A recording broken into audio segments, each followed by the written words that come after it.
గడిచినటువంటి వారమునకు గడిచినటువంటి విశ్రాంతి దినమునకు నిర్గమాకాండంలో నుండి 14 పాత్రలో మనం పూర్తి చేసుకోవడానికి దేవుడు తన అత్యున్నతమైన కృపా సహాయాన్ని మనందరికి కూడా అందించాడు. అందులో ఏ విధమైన సందేహం కూడా లేదు. 14 పాత్రలు పూర్తి చేసుకుని ఈరోజు మనం 15వ పాత్రలోకి వెళ్ళడానికి దేవుడు అనుమతిని అందించాడని నేను కోరుకుంటున్నాను. ఈరోజు మనం ధ్యానించుకునేటువంటి పాత్ర చాలా ప్రత్యేకమైన పాత్ర అంటాను, అద్భుతమైన పాత్ర అంటాను, అన్నిటికీ కూడా మించి చాలా గొప్ప వ్యక్తి ఈ వ్యక్తి అంటాను. ఎందుకోసం ఈ మాట నేను చెప్తా ఉన్నానంటే, ఇశ్రాయేలు జనాంగాన్ని ఐగుప్తులో నుంచి విడిపించినటువంటి దినం మొదలుకున్నటువంటి వ్యక్తి ఆ వ్యక్తి. అంటే ఆ బానిసత్వపు సంఖ్యలలో నుంచి విడిపించేటువంటి సమయం నుండి కూడా ఉన్నటువంటి వ్యక్తి ఈ వ్యక్తి అని చెప్పి నేను నమ్ముతూ ఉంటాను. ఇంతకీ ఆ వ్యక్తి ఎవరో, ఆ వ్యక్తి ఎక్కడి నుంచి వచ్చారు, ఆ వ్యక్తి ఎవరు సంబంధించిన వారు, అసలు ఆ వ్యక్తి ఎవరై ఉన్నారు అనేటువంటి ఆలోచన కానీ చేసినట్టయితే ఆ వ్యక్తి ఎవరో కాదు కానీ హూరు. చెప్పండి, హూరు. ఊరు కాదు, హూరు, HUR, హూరు. హూరు అనేటువంటి వ్యక్తి గురించి ఈరోజు మనం మాట్లాడుకోవడానికి ప్రయత్నం అయితే చేద్దాం. నిర్గమాకాండము 17వ అధ్యాయాన్ని కానీ దినాన్న ప్రధానమైన ప్రాముఖ్యమైన అంశంగా కానీ మనం తీసుకున్నట్టయితే ఆ చోట ఒక చక్కటి మాట హూరు గురించినటువంటి ప్రస్తావన కనబడతా ఉంది. ఎవరైనా త్వరగా చదవడానికి ప్రయత్నిద్దాం. నిర్గమాకాండము 17వ అధ్యాయము 9-10 వచనాలు ఎవరైనా త్వరగా చదవడానికి ప్రయత్నించండి. మోషే యెహోషువతో మన కొరకు మనుష్యులను ఏర్పరిచి వారిని తీసుకొని బయలు వెళ్ళి అమాలేకీయులతో యుద్ధము చేయుము.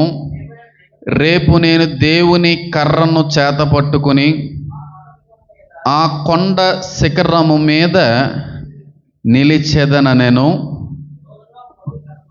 యెహోషువ మోషే తనతో చెప్పినట్లు చేసి అమాలేకీయులతో యుద్ధమాడెను. మోషే, అహరోను, హూరు అనువారు ఆ కొండ శిఖరము ఎక్కిరి అనేటువంటి మాట ఆ చోట కనబడతా ఉంది. మోషే, అహరోను, హూరు అనేటువంటి వారు ఆ కొండ శిఖరము ఎక్కిరి అనేటువంటి మాట కనబడతా ఉంది. నిర్గమాకాండము 17వ అధ్యాయం వరకు కూడా ఎక్కడా కనబడనటువంటి ఈ హూరు అనేటువంటి వ్యక్తి యొక్క ప్రస్తావన ఈ 17వ అధ్యాయంలో కనబడతా ఉంటుంది. ఈ 17వ అధ్యాయం నుంచి మొదలైందన్నమాట ఆయన యొక్క ప్రస్తావన. అప్పటి వరకు ఎక్కడా కూడా ఆయన ప్రస్తావన లేదు. హూరు అనేటువంటి వ్యక్తి గురించి కానీ, హూరు వంశం గురించి కానీ, హూరు యొక్క చరిత్ర కానీ, హూరు యొక్క కుటుంబం గురించి కానీ, హూరు అనేటువంటి వ్యక్తి యొక్క నామమును గురించినటువంటి ప్రస్తావన కానీ ఎక్కడ కనబడదు. కానీ 17వ అధ్యాయం దగ్గరికి వచ్చేటప్పుడు మాత్రం హూరు అనేటువంటి వ్యక్తి యొక్క నామ ప్రస్తావనతో పాటుగా ఆ వ్యక్తి యొక్క జత మోషే అహరోనులతో ఉన్నట్టుగా కనబడతా ఉంటుంది. అంటే ఈ లెక్కన మీరు అర్థం చేసుకోండి, ఆ వ్యక్తి ఎంత ఫేమస్ వ్యక్తి ఉంటాడో, ఎంత గొప్ప వ్యక్తి ఉంటాడో. ఎందుకంటే మోషే అహరోనులతో ఉన్న వ్యక్తి ఈయన. మోషే అహరోనులతో కొండెక్కాడంటే ఈయన ఎంత ఫేమస్ అయి ఉంటాడు, ఎంత ప్రత్యేకమైన వ్యక్తి అయి ఉంటాడు, ఎంత శక్తివంతమైన వ్యక్తి అయి ఉంటుంటే ఇలాంటి గొప్ప నాయకుల పక్కన ఆయన యొక్క పేరు ప్రస్తావన అనేటువంటిది దేవుడు ఉంచాడు అనేది మనం గమనించుకోవాలి. కాబట్టి అసలు ఈ హూరు అనేటువంటి వాడు ఏంటి, ఎవరో, ఎక్కడి నుంచి వచ్చాడు, ఎవరికి సంబంధించినాడు, ఏ కుటుంబానికి సంబంధించినాడు, ఏ గోత్రానికి సంబంధించిన వాడు, ఏ వంశావళి నుంచి వచ్చిన వాడంటే బైబిల్ మాత్రం ఎక్కడ కూడా చెప్పట్లేదు. ఆయన ఎవరో ఎవరికే తెలియదు. ఆయన ఎక్కడి నుంచి వచ్చాడో ఎవరికీ కూడా తెలియదు. ఆయన ఎవరికి సంబంధించినాడో, ఎవరికి పుట్టినవాడో, ఏ కుటుంబానికి చెందినవాడో ఎక్కడ కూడా బైబిల్ చెప్పట్లేదు. కానీ యూదుల యొక్క నమ్మకం తెలియపరుస్తూ ఉంటుంది. ఈ హూరు అనేటువంటి వాడు ఎవడో కాదు కానీ మోషే గారి యొక్క బావమరిది అని చెప్పి చరిత్ర తెలియపరుస్తుంటుంది. ఇంతకీ ఇది నిజమా కాదో నాకు కూడా తెలియదు. యూదుల యొక్క నమ్మకం అంతే, యూదుల యొక్క విశ్వాసం అంతే. వాస్తవ సత్యాలు దేవుడికి మాత్రమే తెలుసు తప్ప నాకు కూడా తెలియదు. మోషే గారి యొక్క బామర్ది అంటే మిరియమ్మ గారికి ఏమవుతాడు? భర్త. మిరియమ్మ గారి భర్తే ఈ హూరు అని చెప్పి కొంతమంది అంటూ ఉంటారు. కొంతమంది అంటూ ఉంటారు ఈ మిరియమ్మ గారికి పుట్టినటువంటి వ్యక్తి హూరు అని చెప్పి, మిరియమ్మ గారి యొక్క కొడుకు అని చెప్పి అంటూ ఉంటారు. మోషే గారి యొక్క మేనల్లుడు అని చెప్పి కొంతమంది తెలియపరుస్తూ ఉంటారు.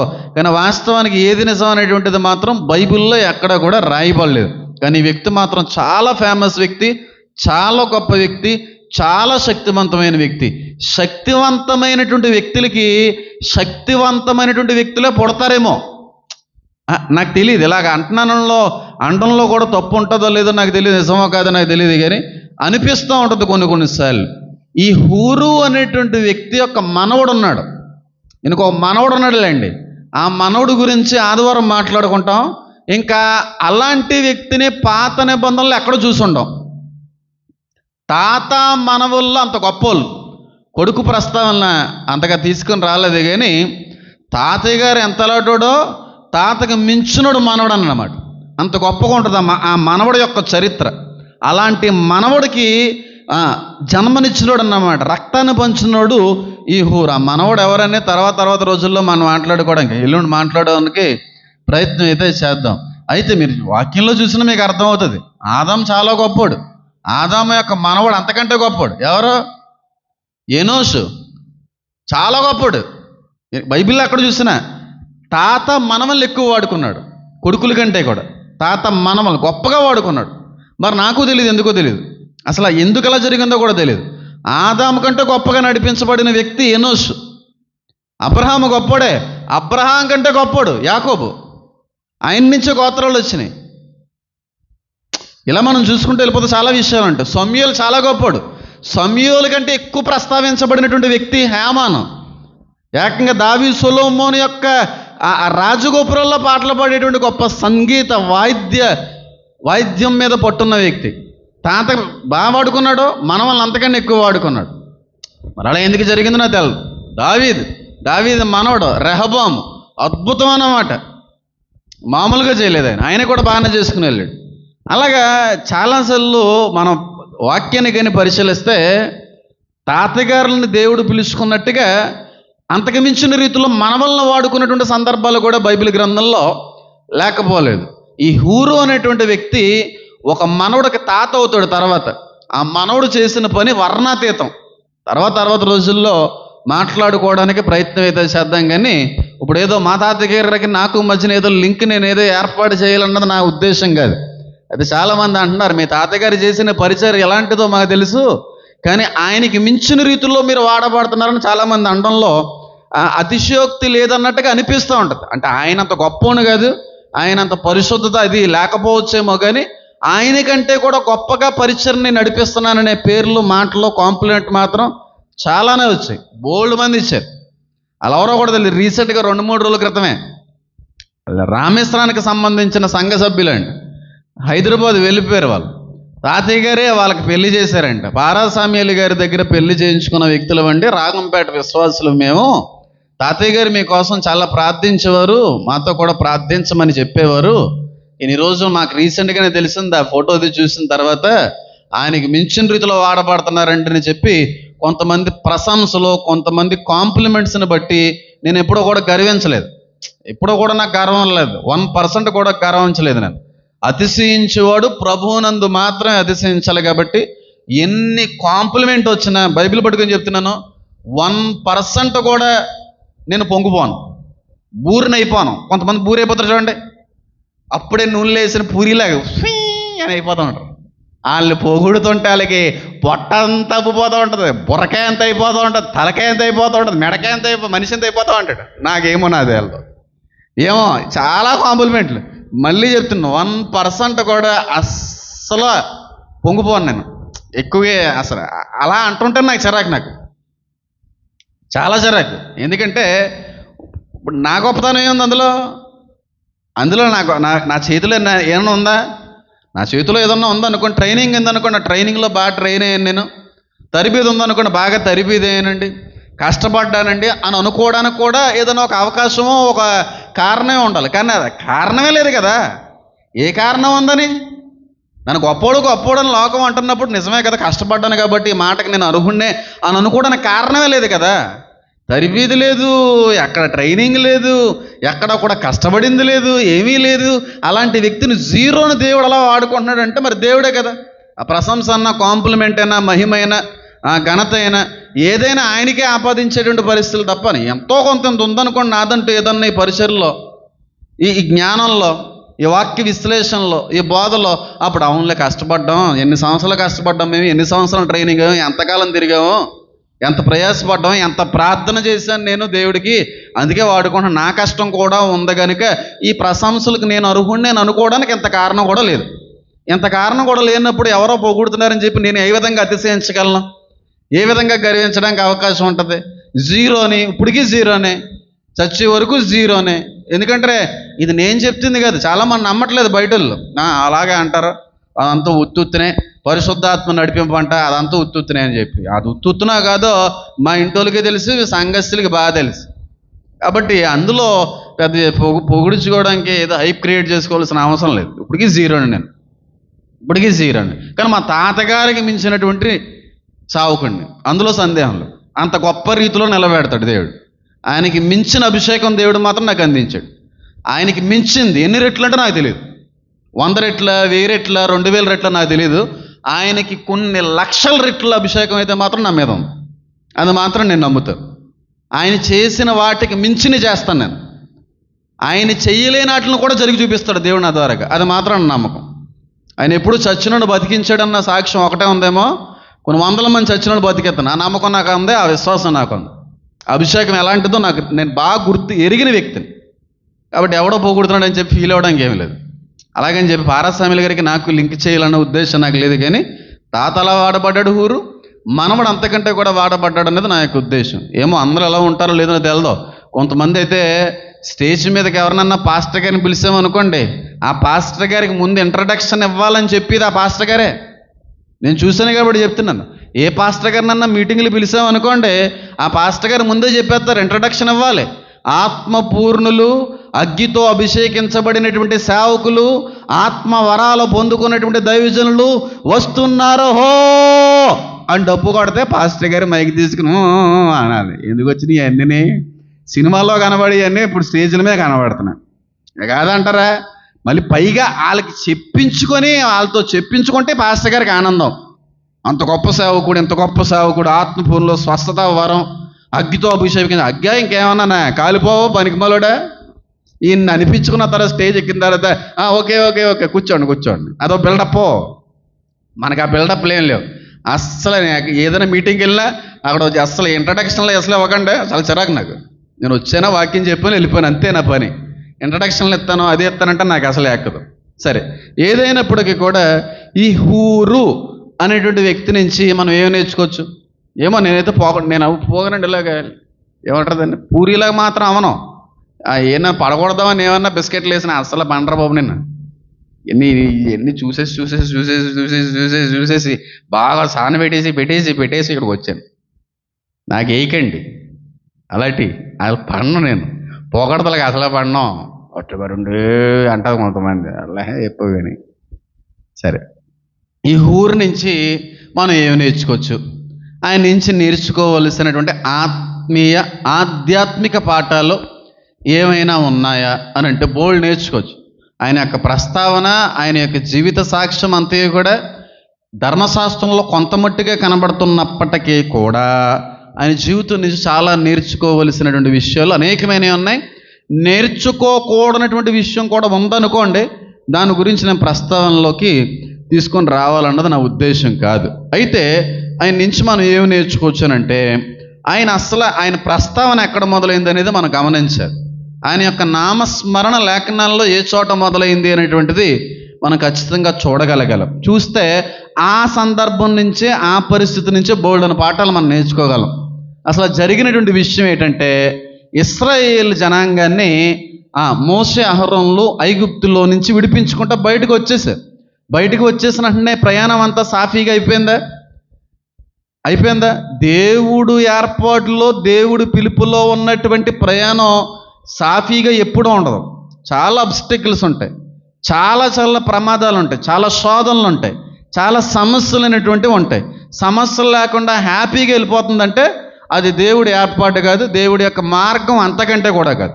చాలా అబ్స్టెకిల్స్ అనేటువంటి అన్నివి కనబడుతూ ఉంటాయి. ఐగుప్తుల నుంచి బయటకు వచ్చిన తర్వాత ఇశ్రాయేలుకి మొట్టమొదటి అబ్స్టెకిల్ ఏంటి? మొట్టమొదటి శోధన ఏంటి చెప్పండి? ఎర్ర సముద్రం. ఎర్ర సముద్రం పెద్ద తలనొప్పిలో మారింది, పెద్ద తలనొప్పి. కానీ ఆ తలనొప్పిని ఉన్నపాటుగా దేవుడు దూరపరిచేశాడు, ఎక్కువగా దానికి ఛాన్స్ అవ్వలేదు. మహాసముద్రమును సైతం పాయలుగా చేసి పదండ్రా నడిపించేశాడు. ఇంకా ముందుకెళ్ళిపోయారు. ఒక సమస్య అయిన తర్వాత ఇంకా ముందుకెళ్ళిన తర్వాత మళ్ళీ కొత్త సమస్య వచ్చింది. ఏ సమస్య? ఆకలి అనే సమస్య.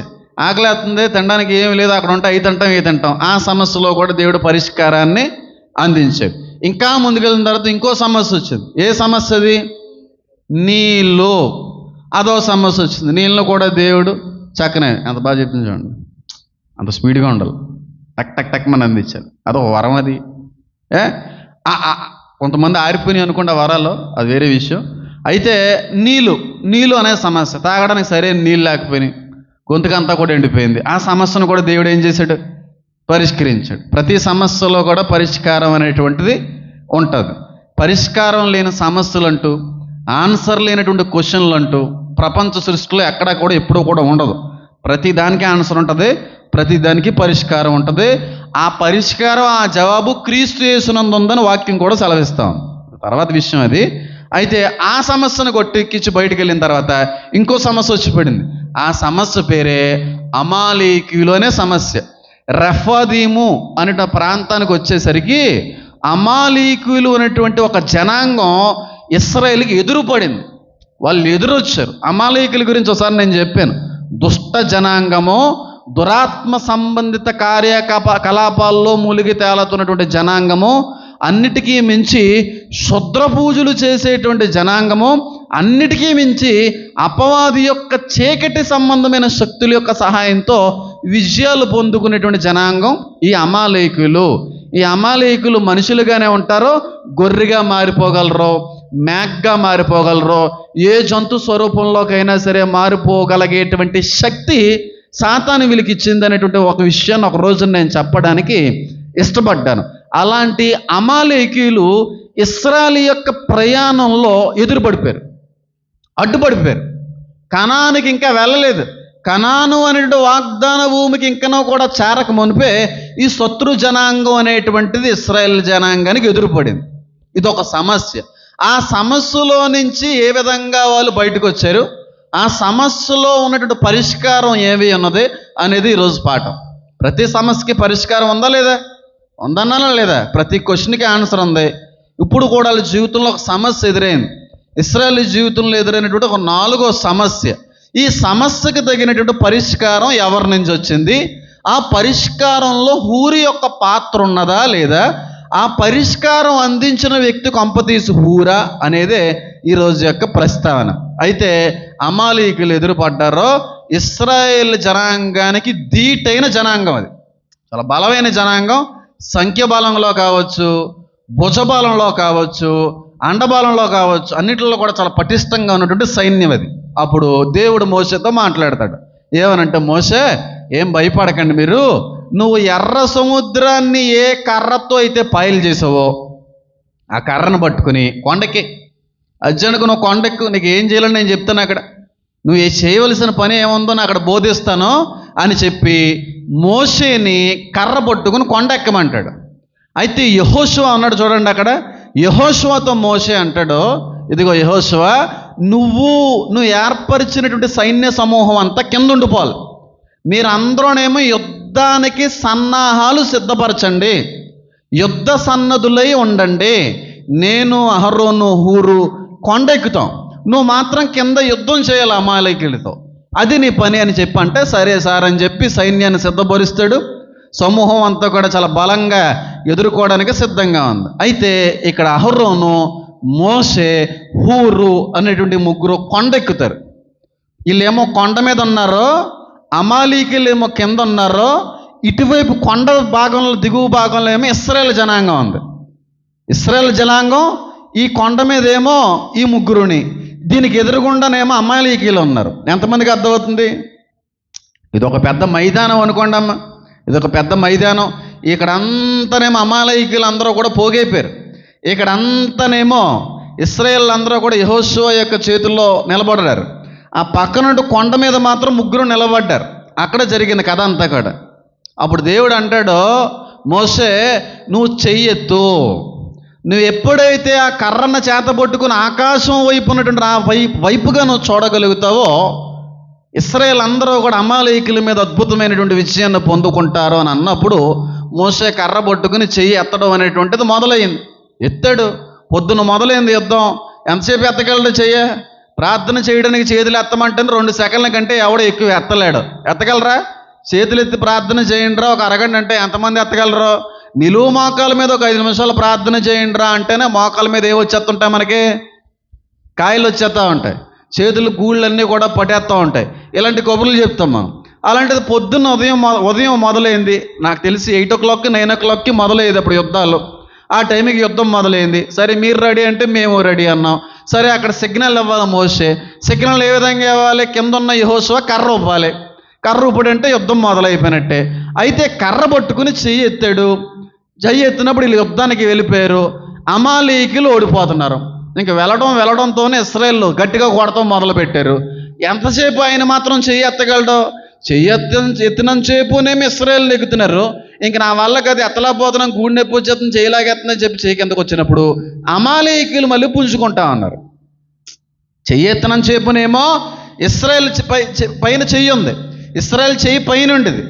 ఎప్పుడైతే మోషే యొక్క చెయ్యి దిగిపోతుందో ఓపిక లేక చెయ్యి నొప్పి వచ్చేసి జప నొప్పేసి వెంటనే అమాలేకీయులు మళ్ళీ ఇశ్రాయేలు మీద నెగ్గేస్తా ఉన్నారు. అప్పుడు ఈ హూరు అహరోను అనేటువంటి వ్యక్తులే పక్కన ఉంటుండే ఒక బండను తీసుకుని వచ్చి ఇక్కడ కూర్చో, మోషే నువ్వు పెద్దోడు అయిపోయావు, ముసలోడు అయిపోయావు, కాబట్టి ఎక్కువసేపు నువ్వు నిలబడలేవనైనా దీని మీద కూర్చో అని చెప్పి కూర్చోబెట్టారు. కొంచెం ఉపశమనం దొరికింది. ఆ కూర్చొని చెయ్యి ఎత్తాడు. బాగానే ఉంది, ఎత్తినని చెప్పి బాగానే ఉంది. మళ్ళీ దిగిపోతుంటే మళ్ళీ అమాలేకీయులు కొడుతున్నారు. ఎంతసేపు మాత్రం కూర్చొని మాత్రం చెయ్యి ఎత్తగలడు?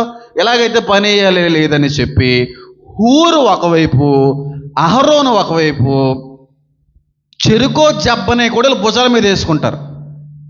వీళ్ళు భుజాల మీద ఆనుకో, మా భుజాల మీద ఎట్టు, ఆ బేసు ఆ భారం అంత మా భుజాల్లో మోస్తాయని చెప్పి ఎప్పుడైతే చెరుకో వైపు మోషే యొక్క చేతులు వాళ్ళ భుజాల మీద మోపబడ్డాయో లేకపోతే వాళ్ళ చేతుల మీద ఆధారపడ్డాయో సూర్యుడు అస్తమించే వరకు కూడా అలాగ ఉండిపడనుంది.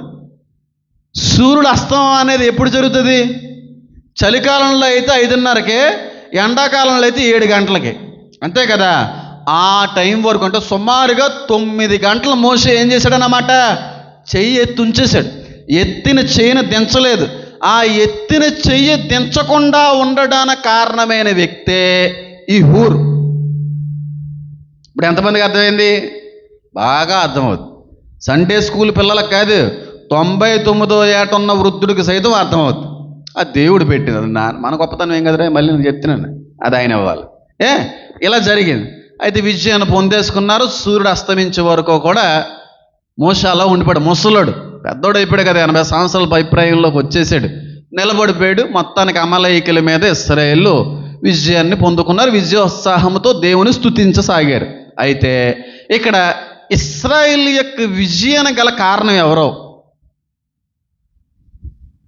తెలివైన వాళ్ళు కాదు సమాధానం చెప్పేది, ఆత్మ పూర్ణులు చెప్పాలి. ఎవరో నేను చెప్పేయాలి, నేను ఫస్ట్ చెప్పేయాలి అన్నట్టు కాదు. నేను ఫస్ట్ చెప్పేస్తే నన్ను ఏదో నాకు ఎంత ట్రాఫీ ఏమి ఎవరో చెప్పేది కరెక్ట్గా చెప్పండి, టైం తీసుకునే చెప్పండి. ఇశ్రాయేలు యొక్క విజయానికి కారణం ఎవరు? యెహోషువ. యెహోషువ కారణం కాదా? యుద్ధం చేసింది ఎవరు? యుద్ధం ఎవరు చేశారండి? లీడ్ చేసింది ఎవరు చెప్పండి? యెహోషువ. మరి ఆ కృప అందించింది ఎవరు? దేవుడు. ఆ కృపని పొందుకునే స్థితిలో ఉన్నది ఎవరు? మోషే. ఆ కృపను పొందుకున్నటువంటి స్థితిలో ఉన్న వ్యక్తికి సహకరించింది ఎవరు? ఎవరో ఈ హూరు. అంటే యుద్ధం చేసేటువంటి వ్యక్తి యొక్క పాత్ర ఉంది, దేవుని యొక్క కృప అనేటువంటి పాత్ర ఉంది, ఆ కృపను అందుకుని నడిపించినటువంటి సేవకుడి యొక్క పాత్ర ఉంది, ఆ సేవకుడికి సహకరించినటువంటి హూరు యొక్క పాత్ర ఇంకా ఉంది. హూరు అహరోన్లు కానీ సేవకుడి చేతులు పైకి ఎత్తకపోతే ఆ చేతులు ఎంతసేపు నిలబడతాయండి? దేవుడు కృపను ఎవరో కూడా ఆపలేరు. దేవుడు కృప అపరిమితమైనదే, దేవుడు కృప అత్యున్నతమైనదే. ఆయనకి కృపకి హద్దులు లేవు, ఆటంకాలు అంతకంటే కూడా లేవు. కాదని నేను అనట్లేదు, కానీ కృప అయితే విస్తారమైన మెండైన రీతిలోనే కుమ్మరించబడతా ఉంది. కాదని నేను అనట్లేదు, కానీ ఆ కృపను పొందుకునేటువంటి స్థితిలో యెహోషువ ఉండాలి, ఆ కృపను పొందుకునే స్థితిలో మోషే ఉండాలి. యెహోషువ రెడీగా ఉన్నాడు, మోషే రెడీగా ఉన్నాడు, కానీ ఎంతసేపు రెడీగా ఉన్నాడు? ఆయన కృప అలా వెదజల్లుతా ఉంది, వచ్చేస్తూ ఉంది. పొందుకునే స్థితిలో కూడా మనం ఉండాలి. ఆ పొందుకునే స్థితిలో మోషేను ఉంచిన వ్యక్తులే ఈ అహరోను, హూర్లు. ఈ హూరు కానీ సహకరించకపోతే, హూరు యొక్క ప్రోత్సాహం లేకపోతే, హూరు యొక్క ప్రయాసం మోషే దగ్గర కనబడకపోతే, మోషే చేతులు ఎంతసేపు పైకి ఎత్తగలడో? మోషే చేయి కానీ ఎత్తకపోతే యెహోషువ కింద ఏమైపోవాలి? ఓడిపోవాలి. అంటే ఈ ఇద్దరు విజయం వెనకాల ఉన్న చెయ్యి ఎవరిదే చెప్పండి? హూరిది. హూరు లేకపోతే పని అవదు. చెరుకో జబ్బా తీసుకుని భుజం మీద వేసుకుని ఉండవయ్యా, అలాగ నెప్పేదా? ఊరు నిలబడ్డా ఆడి మనిషి కదైనా, ఆయన మోకాలు నొప్పేవా, ఆయన భుజాలు నొప్పి రావా? అయినా సరే మేం బాగుండాలంటే, మేం క్షేమంగా ఉండాలి అంటే, శత్రువుల మీద మేము విజయాన్ని పొందాలి అంటే, మాకంటే ముందుగా మా నాయకుడు బలిష్టంగా ఉండాలి, మా నాయకుడు సుభిక్షంగా నిలబడాలి, మా నాయకుడికి మేము సహకరించగలిగేటువంటి వ్యక్తులుగా ఉండాలి అనే ఆలోచన నాయకుని బలపరిచింది, సేవకుని బలపరిచింది. అంటే ఇక్కడ మోషే యొక్క ప్రమేయం లేదని నేను అనట్లేదు, కానీ మోషేకి ఆ బలాన్ని ఇచ్చింది మాత్రం ఈ సహకారులే. ఇంకా బాగా అర్థమయ్యేలా చెప్తాను చూడండి. పాస్టర్ గారి ప్రార్థనలు ఉంటాయి, ఎప్పుడూ ఉంటాయి. పాస్టర్ గారి ప్రార్థనలు ఉండవా? నిరంతరం ఉంటాయి. సంఘం కొరకు ప్రార్థించేటువంటి ఏకైక వ్యక్తి ప్రపంచంలో ఎవరైనా ఉన్నారంటే అది నీ సంఘ కాపరు మాత్రమే. వేరే సంఘ కాపరులు నీ కోసం ప్రార్థనలు చేయరు, వేరే సంఘ కాపరులు నీ కోసం ఉపవాసాలు ఉండరు, వేరే సంఘ కాపరులు నీ క్షేమం కోరి హెచ్చరించరు. ఆ సంఘాల కొరకు ఉపవాసాలు ఉంటారు, ఆ సంఘాల కొరకు ప్రార్థనలు చేస్తారు. కానీ ఏ సంఘం అయితే నియమించబడిందో దేవుని కృపను బట్టి, ఆ సంఘం కొరకు నిరంతరము ప్రార్థించేది మాత్రం ఆ కాపరే. అంటే అందరూ చేసేవాళ్ళు ఉండరు, పైకి చెప్తారంతే, మీకోసం ప్రార్థిస్తున్నామండి, మీకోసం ప్రార్థిస్తున్నామండి అని చెప్పి. కొన్ని లక్షల మంది, వేల మంది ఉంటే ఎంతమందిని జ్ఞాపకం చేసుకుని ప్రార్థన చేయగలరు? అది మాట వరకు మాత్రమే, పేరున ఎవరో చేయరు. నా సంఘాన్ని జ్ఞాపకం చేసుకోండి అని మాత్రమే చేయగలరు, ఒకవేళ పెద్ద సంఘం అయితే. కానీ చిన్న సంఘాలు ఉంటాయి చూడండి, ఆ చిన్న సంఘంలో ఉన్న ప్రతి ఒక్కరి పేరు నిమిత్తం ప్రార్థించే సేవకుడు మాత్రమే. ఖచ్చితంగా సేవకుడు ప్రార్థనల వల్ల ఈరోజు ఇలా ఉన్నాం మనం. సేవకుడు ప్రార్థన లేకపోయినా, ఆయనకి మించిన కృప దేవుని నుంచి లేకపోయినా మనం ఇలా ఉండకపోదు. కరెక్టే, మోషే వల్ల ఈ రోజున అలా నడిపించబడ్డారు. మోషే చెయ్యి ఎత్తబట్టే అక్కడ ఇశ్రాయేలు జనాంగం అంతా కూడా విజయాన్ని పొందుకుంది. కానీ ఆ సేవకుడి కొరకు సహకరించినటువంటిది సంఘ విశ్వాసులు ప్రార్థనలు కూడా ఉండాలి. విశ్వాసుల యొక్క సంఘం యొక్క సహకారం లేకుండా సేవకుడు బలంగా ముందుకు వెళ్ళాడు, నాణ్యమైన రీతిలో ముందుకు వెళ్ళాడు. ప్రతి విషయాన్ని కూడా అధిగమించుకుంటూ ముందుకు వెళ్ళాలి అంటే, అపవాది యొక్క కుయుక్తుల్ని, సాతాను యొక్క ఆ శోధనల్ని జయించగలిగేటువంటి శక్తి సేవకుడికి ఉన్నప్పటికీ సహకరించేటువంటి సంఘం ఉండాలి, సహకరించేటువంటి జనాంగం ఉండాలి. ఎందుకంటే నీ కోసం కన్నీళ్ళు విడిచి, నీ కోసం భారంతో ప్రార్థించేది నీ సేవకుడు మాత్రమే, ఇంకెవడో చేయడు. చేస్తాడా? ఎందుకు చేస్తారు? అసలు చేయవలసిన పనే ఉంటుంది. ఎవరు చేస్తారండి? ఇప్పుడు పక్కన చర్చ్ ఉందండి, ఎవరెవరో పేర్లు చెప్పను. ఆ పాస్టర్ గారు ఈ సంఘం కొరకు ప్రార్థిస్తారా? ఆ పాస్టర్ గారు ఈ సంఘం కొరకు ప్రార్థిస్తారా? లేకపోతే ఈ సంఘస్థులు ఆ పాస్టర్ గారి కోసం ప్రార్థిస్తారా? జరగదు కదా. ఏ సంఘస్థులు ఆ పాస్టర్ గారి కోసం, ఆ సేవకుడు ఆ సంఘం కోసం ప్రార్థిస్తాడు. అదే ఉన్న విషయమే, లేనిదైతే ఏం కాదు. అంటే అందరూ బాగుండాలని మన వ్యక్తిగత ప్రార్థనలో జ్ఞాపకం చేసుకుంటాం, కాదని నేను అనట్లేదు. కానీ వాస్తవానికి ఏ సేవకుడైనా విశ్వాసుల కొరకే ప్రార్థిస్తాడు. కరెక్టే. ఈరోజు నువ్వు ఇలా ఉన్నావంటే సేవకుడి యొక్క ప్రార్థనే. మోసే చెయ్యెత్తాడు కాబట్టి సంఘం బలంగా ఉంది. మరి ఆ మోసే చెయ్యెత్తడానికి సహకరించిన వ్యక్తులు ఎవరో? అమాలేకులా, ఫిలిస్తీన్లా, ఎవరల్లో? సొంత సంఘస్థులే. పాస్టర్ గారండి మా కోసం ప్రార్థన చేయండి, పాస్టర్ గారండి మాకు ఆ సమస్య వచ్చిందండి, పాస్టర్ గారండి టైం కాని టైం వేళ ఫోన్ చేసాం, ఏమనుకోకండి, పరిస్థితి ఏం బాగాలేదండి, కొంచెం ప్రార్థన చేయండి అని చెప్పి నీ సేవకుడు యొక్క ప్రార్థనా విజ్ఞాపనలో బాగానే అందిస్తున్నావు, నీ సేవకుడు యొక్క ప్రార్థన బాగానే కోరుతున్నావు. కానీ నీ సేవకుడు కొరకు ఎప్పుడన్నా భారంతో ప్రార్థించే సంఘంగా ఉన్నావా? సేవకుడు నీ కోసం ప్రార్థిస్తున్నాడమ్మా కాదు, కానీ సేవకుడు సుభిక్షంగా నిలవబడగలిగినంతసేపే కదా సంఘం అనేటువంటిది కూడా సుభిక్షంగా వర్ధిల్లగలిగేది. ఈరోజు మోషే యొక్క సహకారం బాగానే ఉంది, కానీ ఆ మోషే యొక్క విశ్వాసము, మోషే యొక్క ప్రార్థనలకు తగిన సహకారం మాత్రం కొంతమంది ఉన్నారు. ఆ కొంతమందిలో నువ్వు ఉన్నావా? నీ సేవకుడు కొరకు ప్రార్థించగలుగుతున్నావా?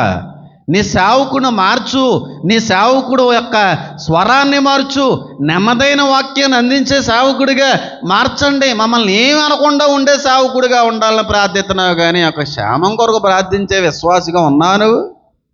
ఇప్పుడు నేను అడుగుతున్నాను, ఇలాగనే అనుకోకండి. ప్రతి సేవకుడు కూడా సంఘం కొరకు ప్రార్థించదే, కానీ ఎప్పుడైనా ఆ సంఘం సేవకుడి కొరకు ప్రార్థించిన అనుభవాలు ఉన్నాయా? ఎంతమంది చేస్తున్నారు సేవకుల కొరకు ప్రార్థనలో? సేవకుడు ఉన్నంతకాలమే కదయ్యా, సేవకుడు మీ కృపలో వర్ధిల్లినంతకాలమే కదయ్యా, సేవకుడు బలంగా ఉన్నంతకాలమే కదా ఆయన బలిష్టమైనటువంటి చేతి క్రింద మేము కూడా వర్ధిల్లగలం, ప్రార్థనలు మన కాయగలవు. కనుక ఈరోజు మా సేవకుడు కొరకు మేము ప్రార్థించాలని చెప్పి ఏ రోజైనా సరే భారంతో కూడినటువంటి ప్రార్థనా విజ్ఞాపన చేయగలిగేటువంటి విశ్వాసిగా నువ్వు ఉన్నావా? అబ్బే పాస్టర్ గారే ప్రార్థించాలి విశ్వాసులకి, ఏదొచ్చినా పాస్టర్ గారే. ఏ పాస్టర్ గారి మనిషి కదా? ఏ పౌలు సంఘాన్ని ప్రార్థనలు కోరలేదా? నా సంఘమా నా కోసం ప్రార్థించండి అని చెప్పి పౌలు అడగలేదా? దావీదు తన జనాంగాన్ని కోరలేదా? మరి నువ్వు చేయగలుగుతున్నావా?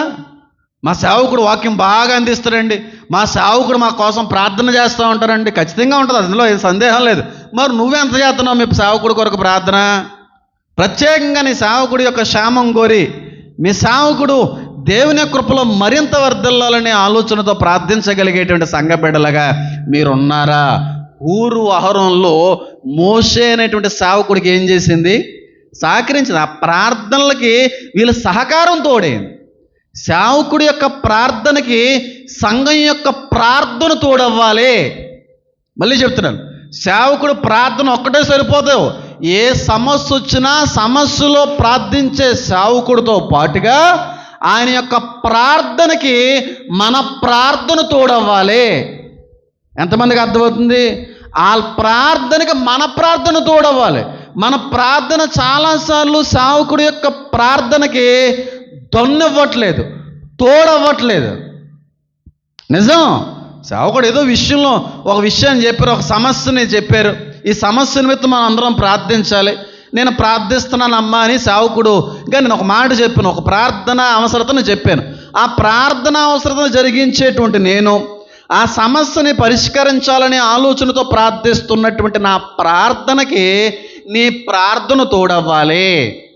ఈరోజు సేవకుడు ప్రార్థిస్తున్నాడు, కానీ ఆ సేవకుడు యొక్క ప్రార్థనకి సంఘ ప్రార్థనలు తోడవ్వట్లేదు. చెరసాల్లో బద్దలేనియండి, చెరసాల్లో బద్దలేని అంటే చెరసాల్లో ఉన్నటువంటి వ్యక్తుల యొక్క ప్రార్థనేనా? సంఘం యొక్క ప్రార్థనలు బట్టి చెరసాలు ఏమైందని ఉంది? బ్రద్దలాయను. అంటే సేవకుడితో పాటుగా ప్రార్థించే సంఘం ఉండాలి. ఈ రోజున చాలా సంఘాల్లో ప్రార్థించే సేవకుడు ఉన్నాడు, కానీ ప్రార్థించే సంఘం ఉండట్లేదు. ప్రార్థించరాలు, అలా ప్రార్థన చేయరు, ఏమీ చేయరు. వెళ్ళావా, వాక్యం విన్నావా, వచ్చేసామా. ఎంతసేపు ప్రార్థనలో గడుపుతున్నావు? ఎంతసేపు దైవజనుడి యొక్క క్షేమం కోరి ప్రార్థిస్తున్నావు? ఎంతసేపు దైవజనుడి యొక్క ప్రార్థనకు తోడుగానే ప్రార్థన అందించే వ్యక్తిగా ఉన్నావో? అయ్యే ఉండవు. ఆయన చేస్తారులేండి, ఆయన చెప్పాం కదండి పాస్టర్ గారికి, పాస్టర్ గారు చేస్తారులేండి, అయిన తర్వాత సాక్ష్యం చెప్తాంలేండి. కాదమ్మా, ఇప్పుడు ఆయన ప్రార్థన చేసినప్పుడు నువ్వు ప్రార్థించాలి కదా ఆయనతో పాటుగా. అప్పుడే కాదా ప్రార్థన అనేది ఏమవుద్ది? బలం అవుతుంది, పుంజుకుంటుంది, మండుతుందా ప్రార్థన.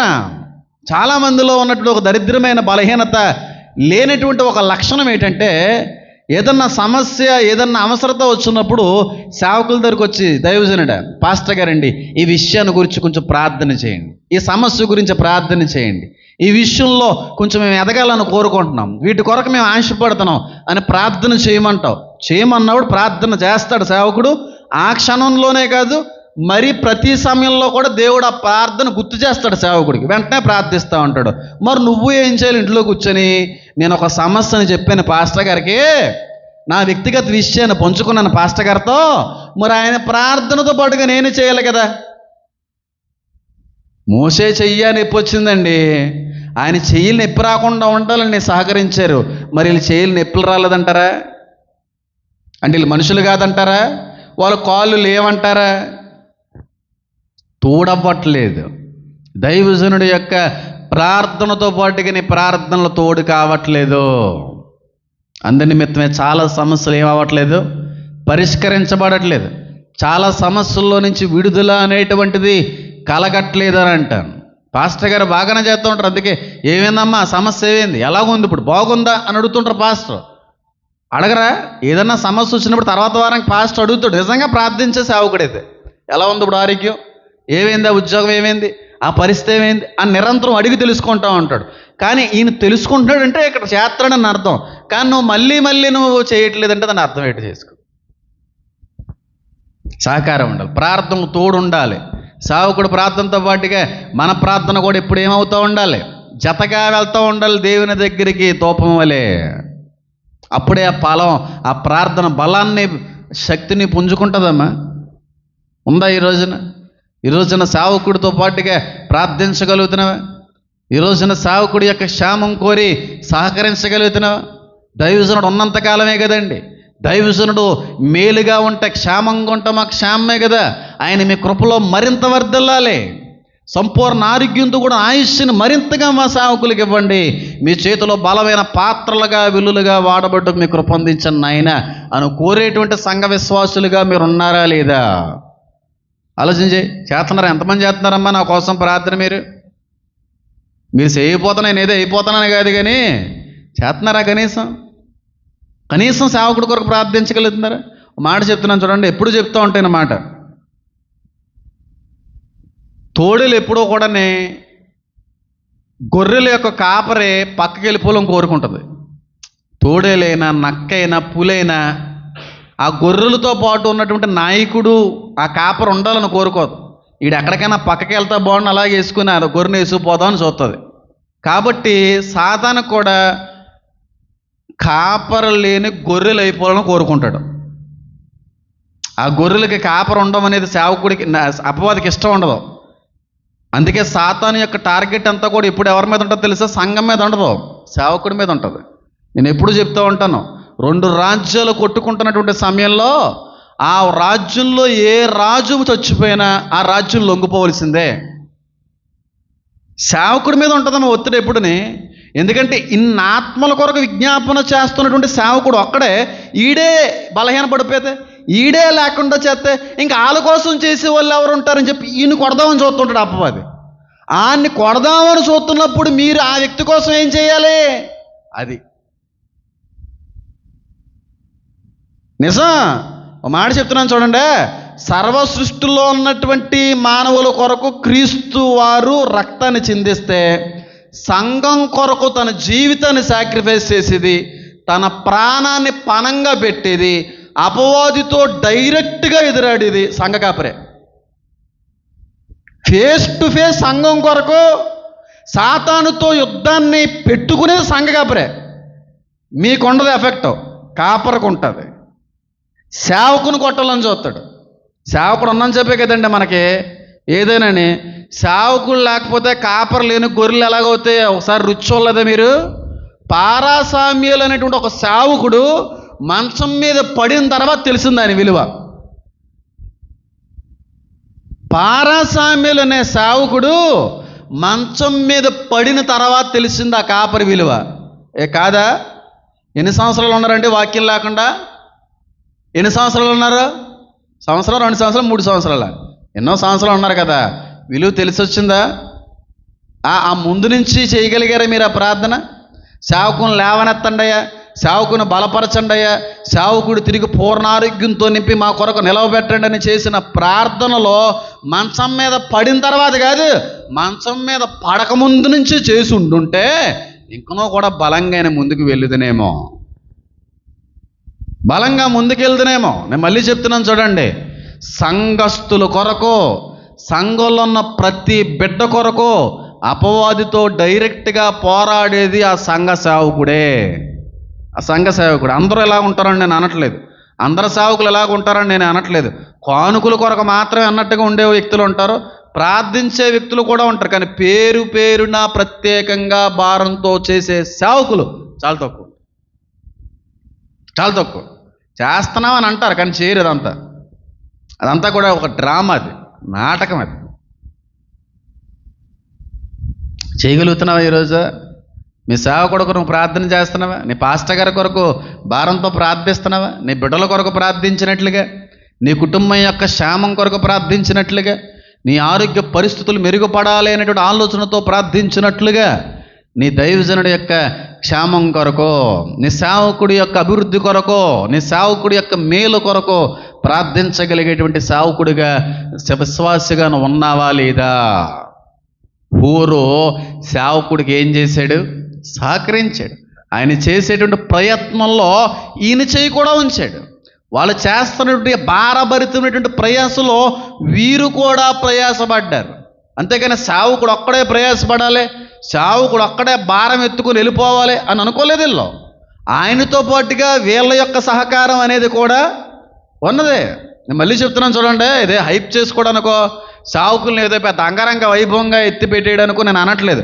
కానీ ఉన్న విషయం చెప్తున్నాను, సేవకుడు నిజమైన స్పష్టమైన సత్యమైన వాక్యం చెప్పే సేవకుడైతే, నిజంగా సేవకుడు ఆత్మల భారంతో చేసేటువంటి పరిచర్య అయితే, నిజంగా సేవకుడు తన గొర్రెల యొక్క క్షేమం కోరి ఆత్మ రక్షణ కొరకు నిరంతరము కూడా ప్రాకులాడే సేవకుడైతే, సాతాను నుంచి ఆ సేవకుడికి చాలా ముప్పు ఉంటుంది, చాలా ఒత్తిడి ఉంటుంది. బెస్ట్ ఎగ్జాంపుల్ ఎవరో చెప్పనా?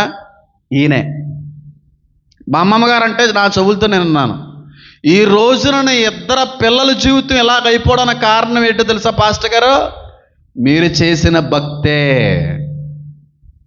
మీరు చేసిన భక్తి, మీ నిక్కచ్చైనటువంటి సేవకుడి యొక్క జీవితమే మిమ్మల్ని ఏం చేయలేక అన్యం పుణ్యం తెలియని మీ పిల్లలను కొట్టేశాడయ్యా సాతాను అని చెప్పి పాస్టర్ అమ్మగారు అనడం నేను అన్నాను. అది నిజం. అది ఆయన ఏం చేయలేకే కదా, ఒరే నువ్వు ఎక్కడ లొంగుతావో నాకు తెలుసు అని చెప్పి కొడుకులను కొట్టాడు.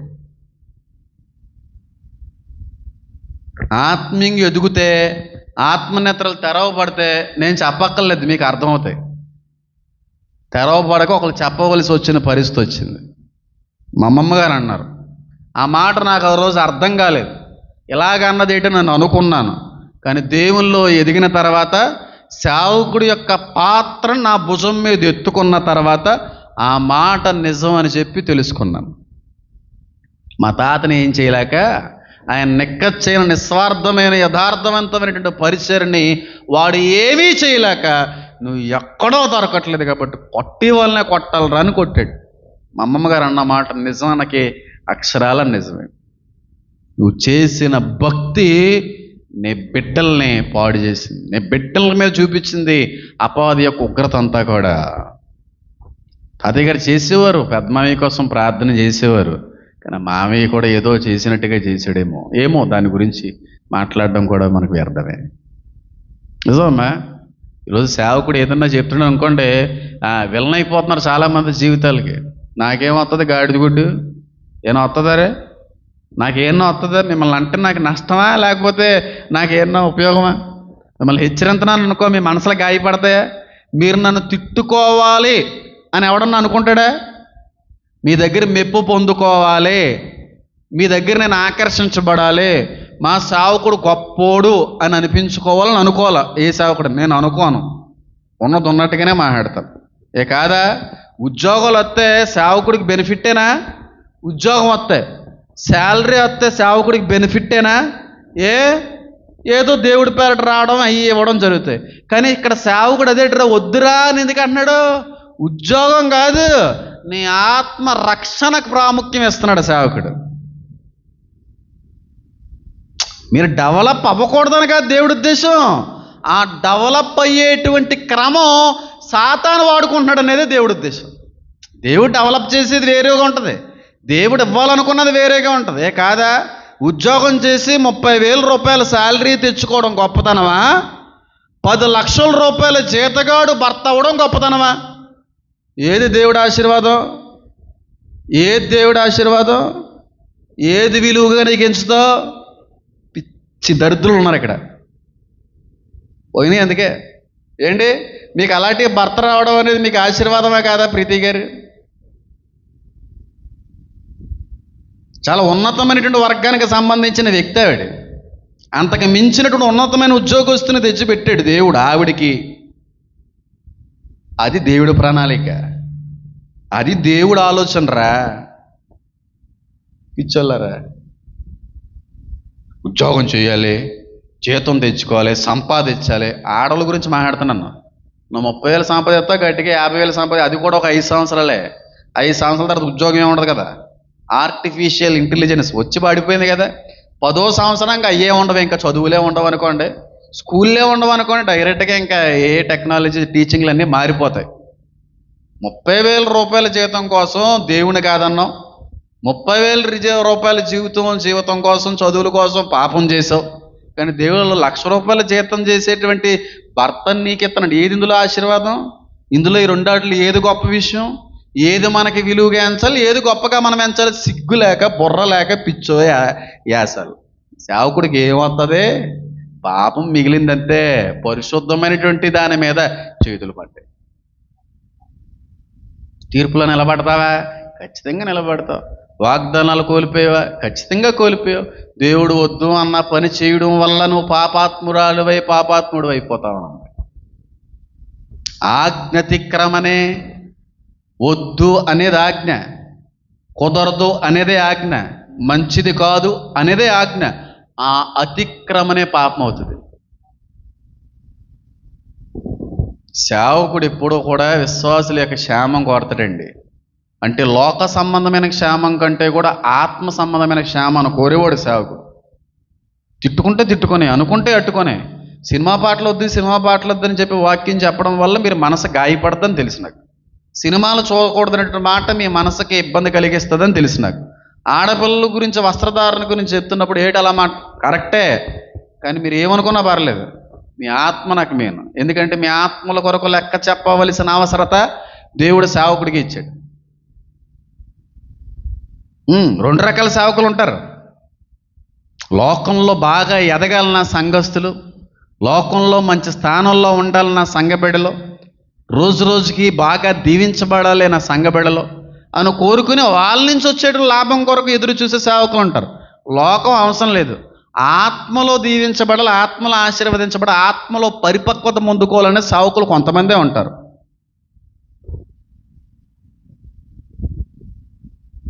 బైబిల్లో అనలేదా? మీరు పై వాటిని ఏం చేయండి? వెదకండి. పైనే మీరు ఏం చేసుకోండి? కూర్చుకోండి, సంపాదించుకోండి అని ఉందా లేదా? ఇక్కడ సంపాదించిన చిముటులు కొట్టిపోతే అక్కడ దాచుకోండి సంపాదన. ఎందుకు అక్కడ గురించి మాట్లాడుతున్నాడు అంటే ఇదంతా టెంపరీ, రేపు రోజున అదంతా కూడా శాశ్వతమనే కదా. నేను శాశ్వతమైన రాజ్యం కొరకు కడుతున్నాను సంఘాన్ని. లోక సంబంధమైన సంఘాలు కట్టే రాజ్యంలోకి వద్దు. అందుకే ఎలా ఉంటుంది వాక్యం? చాలా టఫ్గా ఉంటుంది, ఉన్నట్టుగానే ఉంటుంది. సంఘం ఎదగదల వాక్యం చెప్తే సంఘస్థులను బాధ పెట్టిన వాళ్ళు అవుతాము, సంఘ విశ్వాసుల యొక్క హృదయాన్ని గెలవలేము. కరెక్టే, కానీ నాకు ఇది వద్దు, అదే కావాలి. అందుకే ఇలా ఉంటుంది. మరి అంత క్షేమం ఆత్మ కొరకు, ఆత్మ రక్షణ కొరకు, ఆత్మీయ పరిపక్వత కొరకు నిరంతరము కూడా గోజాడేటువంటి సేవకుడిని ముందు లేపేయాలని, ఆయన కొట్టాలని అపవాదం అనుకుంటాడా? మరి ఆడ అనుకుంటున్నప్పుడు వాటన్నిటినీ కూడా అధిగమించగలిగేటువంటి కృప దేవుడి నుంచి నేను పొందుకునే స్థితిలో ఉన్నా ప్రార్థించే సంఘంగా కూడా మీరు ఉండాలి. ఒకళ్ళు నిజంగా మీకు క్షేమం కోరే సేవకుడు మీకు అనిపిస్తే మా ఇంట్లో ఒకళ్ళు అన్నారులే, ఏమన్నారంటే విశ్వాసులతో సంఘంతో ఎలా ఉండాలో ఇంకా రావట్లేదు, వీడికి నేర్చుకోవట్లేదు, ఇంకా నేర్చుకోవాలి. విశ్వాసులు ఎలా ఉండాలో పాపం వీడికి తెలియలేదు. అవునా నాకు తెలీదా? నేను భూమి మీదకు అడుగుపెట్టి చాలా సంవత్సరాలు అయిపోయింది. ఎల్కేజీ ఏం చదువుతలేదు నేను.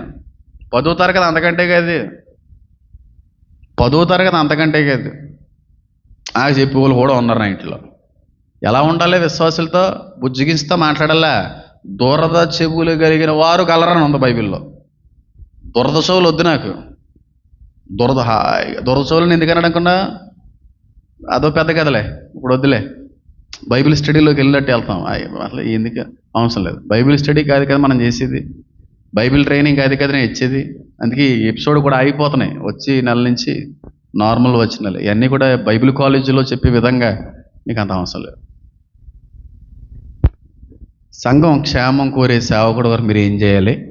ప్రాకులాడాలి, ప్రార్థన చేయాలి. ఆయన యొక్క అభివృద్ధి కొరకు, ఆయన యొక్క క్షేమం కొరకు ప్రయాసపడగలిగేటువంటి సంఘ బిడ్డలుగా ఉండాలి తప్ప పట్టించుకోపోతే ఎలాగండి? ఏటిని పాస్టర్ గారు బాగా చెప్తున్నారు, మేము మా కోసమే ప్రార్థన చేసుకోం, మేము మా ఇంటోళ్ళ కోసమే ప్రార్థన చేసుకోం, ఇంక మీకోసం మేమేం చేస్తాం అన్నట్టు చూస్తున్నారు కొంతమంది. మా కోసమే చేసుకోం, మా ఇంటోళ్ళ కోసమే చేయండి, అలాంటిది మీకోసం భారంతో ఎక్కడ ప్రార్థన చేయగలవండి అని అనుకుంటే మీ ఇష్టం. నా కోసం ఏడకండి, మీకోసం మీ పిల్లల కోసం ఏం చేయండి. ఇంక నా కోసం తరగతి తిరిగిన ఫస్ట్ మీకోసం ఏడండి, పిల్లల కోసం ఏడండి. మీకోసం మీరే ప్రార్థన చేసుకోకపోతే నా కోసం మీరు చేస్తారా? చేస్తున్నారమ్మా? భర్త మారాలని ప్రార్థన చేసే భార్యలు ఎంతమంది ఉన్నారు ఇక్కడ?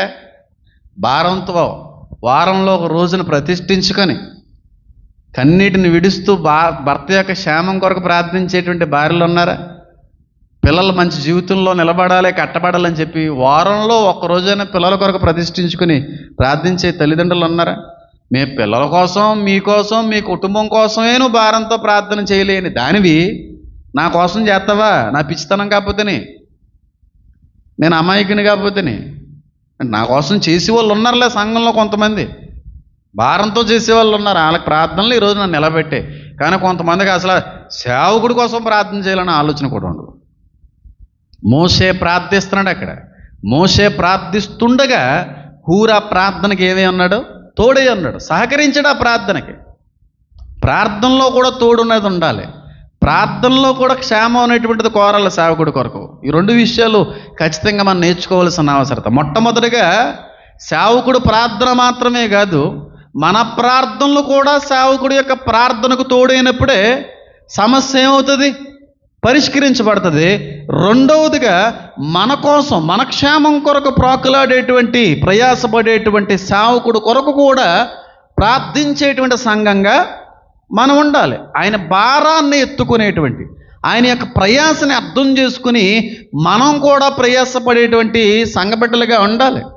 ఎంతకాలం సేవకుడు ఒక్కడి ద్వారాగానే పరిచయం వెళ్ళిపోద్దని మీరు అనుకుంటున్నారా? వెళ్ళిపోతుందా? ఒకరి వల్ల అయిపోద్దమ్మా?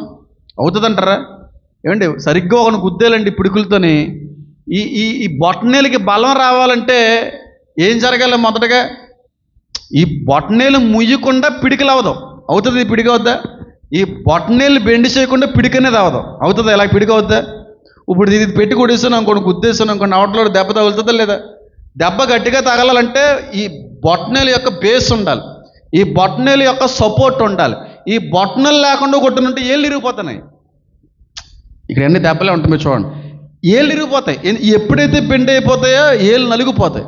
ఈ ఏళ్ళు ఆపాలంటే బొట్టనేలు అనేది ఖచ్చితంగా సపోర్ట్ ఉండాలి. ఈ ఒక్క బొట్టనేల వల్ల ఈ పిడికలు బలం వచ్చేస్తుందా? ఈ బొట్టనేలు సపోర్ట్తో పాటుగా మిగతా ఎన్ని వేలు సపోర్ట్ ఉండాలా?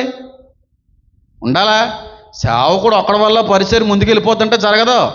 పరిచయ బలోపేతం చెయ్యాలి అన్నా, పరిచయ లోకానికి దీవెనకరంగా మారాలి అన్నా, పరిచర్య అనుకున్న విధంగా దేవుని యొక్క ఆలోచనలు నెరవేర్చుకుంటూ రోజు రోజుకి కూడా లోకానికి దీవెనకరమైన పరిచర్యగా మార్పులోకి నడిపించబడాలన్నా, ఆ పరిచర్య నడిపించే బొటనేలు ఒకటి సరిపోదు, సంఘ సహకారం కూడా ఉండాలి. సంఘం సహకరించకపోతే పరిచర్లు ఎక్కడ ముందుకెళ్తాయి చెప్పండి. అంటే కొంతమంది పరిచర్లకి అబ్రాడ్ నుంచి, ఫారెన్ నుంచి, ఎక్కడెక్కడో సంస్థల నుంచి ఫండింగ్లు ఉంటాయి. కొన్ని పరిచర్లు ఉంటాయి కేవలం సంఘం మీద, దేవుని మీద ఆధారపడే పరిచర్లు. అవే నిస్వార్థమైన పరిచర్లు. బైబిల్లో ఉన్న పరిచర్లు కూడా అయ్యే దేవుడి మీద ఆధారపడే పరిచర్లు. మరి దేవుడి మీద ఆధారపడడం అంటే దేవుడు నియమించిన సంఘం ఏం చేయాలి? ఆ పరిచర్కి సహకరించాలా, ప్రోత్సహించాలా, దన్నుగా నిలబడాలి. 4 ఏళ్ళు ఎలాగైతే బొట్టనెలకు సపోర్టివ్గా ఉన్నాయో ఆ సపోర్ట్ ఉందా మీరు సంఘంలో? అంటే మన సంఘం గురించి నేను మాట్లాడట్లేదు, కానీ చాలా సంఘాల్లో లేకపోయింది. నిస్వార్థమైన పరిచయం చేస్తూ ఉంటారు కొంతమంది సేవకులు. ఏది కూడా ఆశించరు, ఏది కూడా కోరుకోరు. వాళ్ళ స్వలాభిపేక్ష కొరకు, స్వార్థ ప్రయోజనాల కొరకు ఏ విధంగా కూడా చోటు ఇవ్వకుండా కేవలం దేవుని యొక్క నామ మహిమార్థమైన పరిచయం చేసేటువంటి సేవకులు కూడా కొన్ని చోట్ల ఉంటారు. అలాంటి సేవకుడు అని చెప్పి సంఘం గుర్తించి కూడా చాలామంది సేవకుల్ని ఆ సంఘాలు పట్టించుకోవట్లేదు. నేను చూశాను కాబట్టి చెప్తాను. నేను ఈ విషయంలో ఎంతో కొంత బెటరే. ఏమో ఒకప్పుడు సంఘం ఎలా ఉందో నాకు తెలియదు. ప్రస్తుత సంఘం ఎంతో కొంత సేవకుడి యొక్క కష్టాన్ని, ప్రయాసని అర్థం చేసుకునే సంఘంగా ఇప్పుడు ఉండొచ్చు. కానీ ఈ ప్రయాస, ఈ కష్టాన్ని అర్థం చేసుకునే సంఘ విశ్వాసులు కూడా చాలా సంఘాల్లో లేకపోయారు. ఉన్నావా, వచ్చావా, వాక్యం విన్నావా, వెళ్ళిపోయావా, సేవకుడు ఉన్నాడా లేదా, తిన్నాడా, పడుకున్నాడా, ఎలాగుంటున్నాడో, ఆయన యొక్క పరిస్థితి ఎలాగుందో, ఆయన యొక్క ఆరోగ్య స్థితి ఎలాగుందో, పరిచర్లో ఏ అవసరాల కొరకు ఆయన ఎదురు చూస్తాడు, ఏమీ పట్టింపు ఉండదు. చర్చిలోకి వస్తారు, వాక్యం వింటారు, బల్ల పుచ్చుకుంటారు, తుర్రుని పోతారు, అంతే. ఇంకా వాళ్ళ పని అంతే. చూసాను కాబట్టి చెప్తున్నాను నేను. నిస్వార్థమైన పరిచయం చేస్తారు, ఏమీ కోరుకోరు వాళ్ళు, ఏది ఆశపడరు. ఇంకా నిరంతరము కూడా దేవుని యొక్క నామ మహిమార్థమైన రాజ్య విస్తరణ కొరకే ఇంకా అన్నట్టుగా ఉంటుంది. అది ఆ సంఘానికి తెలుసు కూడా. కనీసం కూడా ఆ సేవకుడికి, ఆ సంఘానికి ఏదైనా జరిగించాలి, ఏదైనా సపోర్టివ్గా ఉండాలి. కనీసం మాట ధైర్యాన్ని, మాట సపోర్ట్ని ఇచ్చేటువంటి సంఘాలు కూడా చాలా, సంఘ విశ్వాసులు కూడా చాలా సంఘాల్లో లేకపోయారు. పోనీ వాళ్ళకి ఏదో బలహీనతలు ఉన్నాయి, పాపం బాలేదల పరిస్థితి అంటే వేరే విషయం. బాగున్న వాళ్ళు సైతం ఆయన వాక్యం చెప్పాడు అన్నావా, వెళ్ళిపోవా, అంతే ఇంకా. మొన్న ఇటు చాలా రోజులు ఇచ్చి నడిచి వెళ్తున్నాను నేను సేవకి. ఎందుకంటే అదంతా కూడా బురద కదా. ప్రార్థనకి వెళ్తున్నారు, మండేసి అక్కడికి వెళ్ళి అలాగే తెలుసా బురద ఎలా ఉంటుందో. బురదతో పాటుగా పశువుల యొక్క, మనుషుల యొక్క అన్ని రకాలైనవి ఉంటాయి అక్కడ. మిళితమైన మిశ్రమం అదంతా కూడానే. అక్కడ ఎక్కడో ఊర్లో పెడతాను కారు నేను. అక్కడి నుంచి కొడుకు పట్టుకుని, బైబిల్ పట్టుకుని, ఒకళ్ళు దేవమ్మని గారు ఉంటాయి, ఆవిడ బ్యాగ్ కూడా పట్టుకుని ఈ చేత్తోనేమో సంకలో బైబిల్ పెట్టుకుని, కొడుకు పట్టుకుని ఆ బురదలో నుంచి ఆచి తూచి ఎక్కడ అడుగు తేడాగా పడితే జారిపోతాదో అనే భయంతో, నాకేదో వద్దని కాదు, బైబిల్కి ఏమన్నా వద్దని. నేను పడినా ఏం పర్లేదు, బురదతోనే వాక్యం చెప్తాను, ఏం పర్లేదు. కానీ బైబిల్కి మాత్రం మచ్చ అంటకూడదు. అంత విలుగా ఇస్తాను బైబిల్ని. అసలు దేందల్ గారు ఎప్పుడన్నా బైబిల్ ఇచ్చాను బాబు ఏమన్నా ఎత్తాను, మీకు ఎప్పుడన్నా బైబిల్ ఇచ్చానా? ఫోన్ అన్ని ఇచ్చేస్తాను, నా పర్స్ అన్ని ఇచ్చేస్తాను, జోబులో ఏమన్నా డబ్బులు అంటే ఇచ్చేస్తాను, కారు తాళం ఇచ్చేస్తాను, కానీ బైబిల్ మాత్రం ఎవరికం. ఇందులో ఏముంది? ఏమీ లేదు. నా బలమేది, దేవుడిచ్చిన గొప్ప ఆయుధం. ఎవరికి కూడా అది భారంగా నేను ఎంచుకున్నది. కొంతమంది ఇక్కడ బైబిల్ వదిలేసి వెళ్ళిపోతుంటారు సన్నాసులు. అది ఎంత పాపమో, శాపమో, దరిద్రులు. బైబిల్ మర్చిపోయి చర్చిలో వెళ్ళిపోవడం ఏట్రా? సిగ్గు కాకపోతే సిగ్గు లేకపోతే. బైబిల్ మీద మీకు విలువ లేదు, వాక్యం మీద, దేవుడి మీద విలువ ఉంటుంది. ఆ పరీక్షలన్నీ ఓడిపోయిన వాళ్ళు వీళ్ళందరూ. చాలా బాధ వేస్తుంటుంది. బైబిల్ ఎవరిని అక్కడ మర్చిపోతూ ఉంటాయి, పిచ్చి ఎక్కిపోతుంది నాకు. చాలా బాధపడతాను నేను. ఆ బురదలో ఇంచుమించుగా 16 నిమిషాలు పడుతుంది నడ్డానికి. 16 నిమిషాలు, 15 నిమిషాలు పడుతుంది నెమ్మదిగా నడుచుకుంటూ వెళ్తే. ఇంకా కొంచెం టైం ఉందలే, పర్లేదు అని అనుకుంటా ఒక 20 నిమిషాలు కూడా పడవచ్చు. అమ్మో విశ్వాసాలు లేట్ అయిపోయిందని కొంచెం వెళ్తే ఒక 16 మినిట్స్. ఎందుకంటే వాచ్ ఎంత నడిచాను, ఎంతవరకు టైం టక్ మని ఇచ్చేస్తూ ఉంటాయి కాబట్టి చూసాను. లేదా నాకు కూడా తెలియదు, 16 మినిట్స్ 48 సెకండ్స్ అంతా వచ్చింది. అలా వెళ్తున్నట్టు బురద అంతా కూడా చాలా దారుణం అయిపోయింది. ఎందుకంటే వర్షం పడితే అలా జరుగుతూ ఉంటుంది. చాలా ఇబ్బంది పడ్డాను. అయితే దేవమ్మని గారు ఒక మాట అన్నారు, అమ్మా ఈ రోజున ఎంతో కొంత అక్కడక్కడ సిమెంట్ రోడ్లు ఉన్నాయమ్మా, తాతయ్య గారు అలా చేశారమ్మా. ఇక్కడ తాతయ్య గారు ఇలాంటి చోట ఎలా నడుచుకుని వచ్చేవారమ్మా కాలనీలోకి, ఎంత ప్రయాసపడేవాడు అంటే. ఆవిడ అందో మాట, నేను నడుచుకుని వెళ్తున్నప్పుడు మొన్నే వర్షంలో ఆవిడ అందే, బాబు తాతయ్య గారు డ్రెస్ వేసుకుని వచ్చారు, వైట్ డ్రెస్ వేసుకుని వచ్చేవారు, కొన్నిసార్లు వైట్ పంచి కట్టుకుని వచ్చేవారు. రోడ్డు మీద బస్ దిగి కాలనీ మందిరంలోకి వచ్చేటప్పటికి ఆయన పడిపోయి వచ్చిన రోజులు చాలా ఉన్నాయి. ఆయన బట్టలు బురద అంటుకుపోయిన రోజులు చాలా ఉన్నాయి. ఆయన బట్టకి మట్టి అంతా అంటుకుపోయి చర్చి బయట కడుక్కుని లోపలికి వచ్చిన రోజులు కూడా చాలా ఉన్నాయి అని అనిపిస్తే నాకు అనిపించింది ఒకటే, ఆయన పడిన దాంట్లో 1.0.0.0% కూడా కాదు అది. ఆయనలా చేయాలి. అదొక రకమైన ఒక ఆశని పుట్టించాడు దేవుడు. ఎందుకంటే కారు డైరెక్ట్గా వెళ్తుంటే ఫిల్టర్లోకి పోతుంది. మొన్న సర్వీసింగ్ చేయించాను కారు. బండి సర్వీసింగ్లో ఉండదు, కారు సర్వీసింగ్ ఫ్రీ సర్వీస్ అనే అంటాడు. కానీ అక్కడికి వెళ్ళిన తర్వాత ఇంత చూపిస్తాడు బిల్లు. ఫ్రీ సర్వీసే, పార్ట్లు ఫ్రీగా అయ్యారు కదా, లేబర్ ఛార్జే మీరు ఫ్రీ. కారు వాడుంది అనుకుంటారు, కారు మీకు ఏం తెలియక ఒకసారి అలా బయటికి వెళ్ళి వస్తే అయిపోయిందే 1000 రూపాయలు. ఆ 1000 రూపాయలు అంటే హ్యాపీగా 3 రోజులు చికెన్ వండుకొని తినొచ్చు. మీకు తెలియదు ఆ మెయింటెనెన్స్ ఏం తెలుసు మీకు? చాలా ఇబ్బంది. ఆ కారు వెళ్ళిపోతాయి ఫిల్టర్లోకి, కంప్రెషర్లోకి వెళ్ళిపోయింది. మన సర్వీసింగ్లో, సార్ మీరు ఎక్కడ తిరుగుతుంటారా సార్ అండి అతను. మీరు ఎక్కడ తిరుగుతుంటారు, మీ కారు తిరిగిందేమో 5000, అంత దుమ్ము పడేసింది, అంత ధూళి పడేసింది, ఎయిర్ ఫిల్టర్ అంతా, ఏసీ ఎయిర్ ఫిల్టర్ అంతా పాడైపోయిందండి, తిరిగింది ఏమీ లేదు కదండి అని అంటే, అవునండి అలాగే తెలియదండి ఇలాగైపోయింది అంటే ఆయన అంటున్నాడు, దుమ్ము గిమ్ము చోట్ల తిరిగేసినట్టున్నారు. చెప్తే పెట్టి ఆ దేవుడికి అవమానం కదా అనలేదు. నేను తర్వాత తెలిసింది, మొన్న ఎప్పుడో చెప్పాను అనుకోండి, చెప్తున్నాను. అంత బురదలో వెళ్ళేటువంటి పరిస్థితి సంఘానికి తెలుసు. అక్కడ సేవకుడి యొక్క పరిచయ విధానం ఏంటో తెలుసు. నేను ఎంత ప్రయాసపడతానో అక్కడ ఉన్న సంఘ విశ్వాసులకు తెలుసు. నా యొక్క ఉద్దేశం తెలుసు, నా యథార్థత తెలుసు, నా వాక్య విధానం తెలుసు, నన్ను నడిపించేటువంటి వాడు ఎవడో కూడా బాగా తెలుసు. ఎప్పుడూ అనలేదు. చాలా ఇబ్బంది పడుతున్నానండి నేను. కొంచెం అక్కడ ఏమన్నా కొంచెం పక్కన ఎవరో కొంచెం రద్దు ఏదో ఉండిపోయింది ఎన్నో సంవత్సరాల నుంచి. ఆ రద్దు ఏం చేసుకుంటానండి, కొంచెం డబ్బులు నేనే కూలి పనులకి చేయించుకుంటానంటే, అలాగే బాబు అడుగుతామని చెప్పి వాళ్ళు ఏమన్నారు తెలుసా, బుర్ర పనిచేయలేదు నాకు. వేసినా బాబు మళ్ళీ చెరువు గండి కొడితే పోతుందంట, మళ్ళీ చెరువు గండి కొడితే పోతుంది కాబట్టి ఏడు ఎందుకు, మళ్ళీ రేపు రోజున జ్వరం వస్తుందని తెలిసి ఎందుకు ఇప్పుడు వేసుకోవడం జ్వరం టాబ్లెట్, మళ్ళీ వస్తుంది కదా అని మానేస్తే బాగుంటుంది కదా అని అలా అనిపించింది. అలాంటి దరిద్రులు ఉన్నారా బాబు సంఘాల్లో. అదేంటండి ఇప్పుడు అన్నం తినడం ఎందుకు, మళ్ళీ రేపు ఆకలి ఎదిగేటప్పుడు తినొచ్చులే అని అంటావా? గండి కొట్టేస్తుందంట, అందుకు వేసి పాడైపోతుంది అని అన్నారు కొంతమంది మహా తల్లులు. ఎంత సంతోషం అనిపించిందో. మీకు నాలటోడు కాదే, నాలటి సేవకులు కాదే కావాల్సింది. బాగా తూగుతూ ఉంటారు చూడండి, అలాంటి కావాలి మీకు. గండి కొట్టేస్తుంది. ఆ చెరుకు బిబ్బు పాడేయండిరా బాబా అన్నానండి. ఇప్పుడు వచ్చేవాడు పోనీ మట్టి ఏందో పోనీ మీ డబ్బులు కూడా నేనే ఏదో రకంగా పోతుంది బాబు, గండి కొట్టేస్తే పోతుంది. నేను అడుగుతున్నానమ్మా, రేపు మళ్ళీ జ్వరం రాదా? రేపు బండి పెట్రోల్ అయిపోదా? రేపు ఎలాగ అయిపోద్ది కదా, ఇప్పుడు ఎందుకు కొట్టించుకోవడం, రేపు కొట్టించుకుందాంలే అని ఎవడన్నా అంటాడా? ఈ రోజే రేపే. అవసరాలు రేపు ఉండవా? రేపు ఉంటాయి, ఈరోజు అవసరాన్ని మానుకుంటావా? రేపు అవసరం రేపుకి దేవుడు చూసుకుంటాడు, ఈ అవసరాన్ని ఈరోజు దేవుడు తీర్చుకుంటాడు. అలా అన్నారు. ఎంత సంతోషం అనిపిస్తుంది సేవకుడికి. 0 బ్యాలెన్స్తోనే వచ్చిన సేవలోకి 0 బ్యాలెన్స్తోనే వెళ్ళిపోతాను దేవుని రాజ్యానికి. అందుకే ఆస్తులు కోరుకోను. మా వెనకాల వాళ్ళు అన్న నా పేరు మీద కానీ అలాంటి పెట్టారంటే బాగోదు. అంతవరకు ఎందుకండి, రాగంపేటలో చర్చి కడుతున్నామని చెప్పి డాక్యుమెంట్లు చేతికి ఇచ్చేసి ఆమలబాబు గారి పేరు మీద ఎట్టమంటే వద్దురా బాబు, నీ డాక్యుమెంట్లు కొద్ది అన్నమని చెప్పి మొఖం మీద ఇచ్చిరే వచ్చేసినాడు నేను.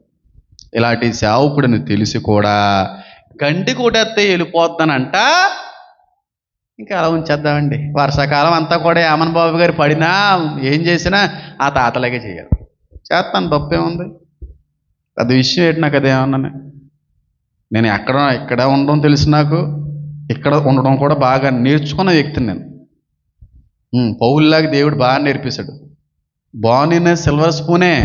నేను చాలా రోజులు ఏమేమి చూడవలసినవి కూడా చూసి వచ్చినాను. మారుమూల ప్రాంతాలకు వెళ్ళిపోయి గడ్డి మేట్ల దగ్గర పడుకున్న వ్యక్తిని నేను. పాడైపోయినటువంటి కోళ్ళు ఫారాల్లో పడుకున్న వ్యక్తిని, పాడైపోయిన పశువుల యొక్క ఆ దొడ్లో పడుకున్న వ్యక్తిని ఆ నేర్పాడు దేవుడు నాకు. ఎక్కడ పడుకోలే, 5 స్టార్ హోటల్స్లోనే పడుకున్నాను. పేడ వేస్తే దాని పక్కన పడుకుని ఏమంటారు దాన్ని, గడ్డి మీద వర్షం వేస్తే కప్పుతారు చూడండి, పరకాల మీద కూడా కప్పుకొని పడుకున్న రోజులు ఉన్నాయి. నేర్చుకున్నా, దేవుడు అని నేర్పాడు, ఉండగలను నేను. అని దేవుడు పెట్టాడు అంతే, పరీక్ష. పెద్ద విషయం ఏం కాదు. కారులో తిరుగుతానని చెప్పిన ఆర్టీసీ బస్సు ఎక్కడం మానేనమ్మా. కారులో తిరుగుతున్నాం కదని చెప్పి ఆటో అంటే నాకు తెలియదు అన్నట్టుగా ఏమన్నా ఆటోలో కూడా తిరుగుతాను. ఆర్టీసీ బస్సు కూడా ఎక్కేస్తాను. ఏంటి మీరు ఎక్కుతున్నారు అని అన్న వాళ్ళు కూడా ఉన్నారు. ఎక్కకూడదా, అది ఎక్కకూడదేంటి, రాసేయడా దేవుడు ఏమన్నానే. విశ్వాసులు అలా ఉన్నారంటున్నానండి. విశ్వాసుల యొక్క సహకారం లేకపోతే సేవకుడు మాత్రం ఎంతని పరిగెట్టగలడో, ఎంతని ఆ భారం ఎత్తుకోగలడమ్మా. ఒక్కడి వల్ల అవుతుందంటారా?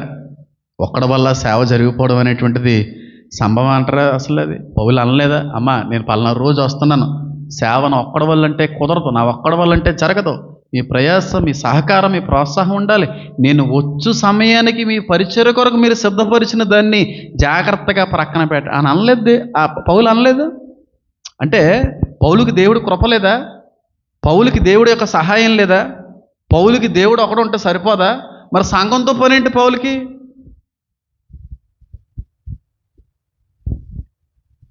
ఆయన చెప్పను ఇలాగా, కానీ ఆ నడిపింపులో వెళ్ళిపోతాను అంతే.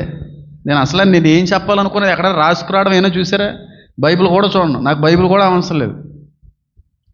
ఒకటి అనుకున్నాను వచ్చేసిన తర్వాత ఆయన లీడింగ్, ఆయన చెప్పాలనుకుని ఆయన వెళ్ళిపోతాడు. స్టార్టింగే నాకు తెలుసు, స్టార్టింగ్ తర్వాత అయింది.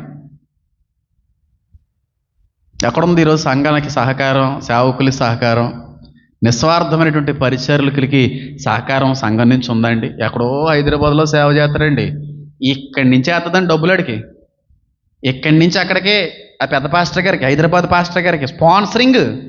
ఆడో చెప్ప పంపిస్తాడు, ఇంత చెప్ప, ఆ చెప్ప కోసం సంవత్సరానికి ఎంత. తెలుసు కదా పాస్టర్ గారి పేరు మీకు?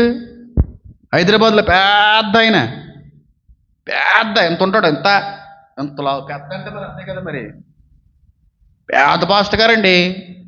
అరే ఆయన ముందు నన్ను నిలబెట్టు, నేను అడిగిన 2 ప్రశ్నల కోసం ఆయన సమాధానం చెప్పమని, లేత నన్ను 10 అడగమను. ఒక్కడు చెప్పడం మానేసినా సరే నేను నిలబడినాక ఇక్కడ నేను 2 వేస్తాను ఆయన్ని, ఒకదాని సమాధానం చెప్పమను. ఆయన నన్ను 10 అడగమను, ఒక్కదాన్ని చెప్పబోయి నేను సేవ మానేస్తాను. పేద పాస్టర్. ఈ సంఘ సేవకుడు ఎలాగ ఇప్పుడో పర్లేదు, ఈ సంఘాన్ని అభివృద్ధి పరుచుకోవాలన్న ఆలోచన లేదు. అక్కడికి ఎంత, అక్కడికే వేసావా, మా కుమార్ పాస్టర్ గారికి వేసావా, ఎంత మో పంపుతున్నాడు అంట కదా, కేకులు వేయని సమాధి పెట్టి పంపుతాడండి, ఉన్నాయి ఏడు పంపుతాడండి. మనకు లేకపోయినా సమాధి కార్యక్రమం మన డబ్బులతో చేస్తాం, లేకపోయినని. అదే వాళ్ళకి మనకున్న తేడా, కేకులు గీకులు పాడేసి శిష్యు అంటున్నారు అంతే. అలాంటి బాగున్నాయి. ఆల్రెడీ ఒక సహకారం, ఒక ప్రోత్సాహం అనేటువంటిది దేవుడు వాళ్ళకి ఏర్పాటు చేసిన తర్వాత, సహకారం లేని, ప్రోత్సాహం లేని, ఇంకనూ కూడా బలహీనంగా ఉన్నటువంటి వ్యక్తుల వైపుగా మనం చూడవలసిన అవసరం ఉంది. ఈ గేదె పాలు తాగేస్తా ఇంకో గేదెకి గడ్డేస్తారా? ఈ గేదె పాలు తాగేసి ఆ పాలన్నీ తోడు చొక్క పెట్టేసుకొని పెరుగంతా కూడా కలుపుకొని తినేసి, ఈ పాలన్నీ గేది అని గడ్డేమా గేదె కడతావా? ఏమంటది పాలిచ్చే గేది? పనికిమాలోడా, పాలు నాయని గడ్డిదానికి కడతావరా అని అంటదా? అందా? ఇప్పుడు అలా కాదండి. ఇప్పుడు మా ఇంట్లో కోళ్ళు ఉన్నాయి, గుడ్డు పెడుతుంది, ఆ గుడ్డు తినడాన్ని బట్టి ఎంతో కొంత బలం నాకు వస్తుంది.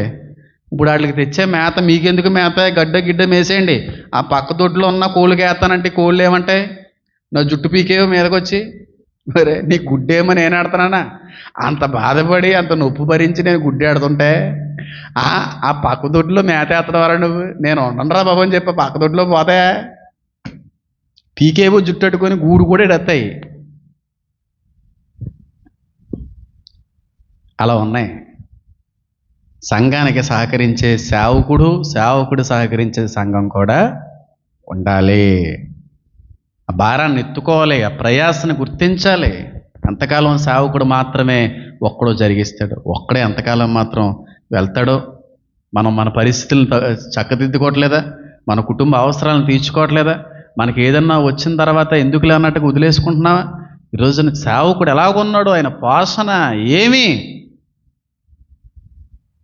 నేను మాట చెప్పమంటారమ్మా, పారాసామ్యులు గారు 80 సంవత్సరాల పైప్రాయం వరకు కూడా అంత సుదీర్ఘమైనటువంటి పరిచర్య చేయగలిగారంటే దేవుని యొక్క మహా ఉన్నతమైన కృపని ఆయన అట్టి రీతిలో పోషించిన నా తల్లి. అలాంటి పోషక ఆహారం కానీ ఆయనకి పెట్టకపోయినా, ఆయన యొక్క అవసరతలో సమృద్ధి తీర్చకపోయినా, పౌష్టికాహారం అనేటువంటిది ఎప్పటికప్పుడు ఆ కూతురు గారు ఆ తండ్రి గారికి ఇవ్వకపోయినా అంత దీర్ఘాయుష్మంతుడిగా అంతకాలం ఆయన పరిచర్య చేయలేకపోతాడు అంటాను నేను. ఆ పోషణ కూతురు గారు అలా చేసేవారు. ఎంత అద్భుతమైన రీతిలో పోషించేదో. ఏదొచ్చినా సరే భర్త గారికి ఇదిగో అది తీసుకురండి, ఇది తీసుకురండి, అది తీసుకురండి అంటే నాన్నగారు తెచ్చాడు. ప్రతిరోజు కూడా రాజభోజనమే దైవజనులకి. ప్రతిరోజు కూడా అత్యున్నతమైన పోషణ పోషించిన కుమార్తెగానే ఉంది. చివరి రోజు వరకు కూడా ఏ విషయంలో కూడా లోటు అనేటువంటిది ఆ కుమార్తె తండ్రి గారికి రానివ్వలేదు కనుకే ఆ తండ్రి గారు అంతగా బలంతో ముందుకు వెళ్ళగలిగారు.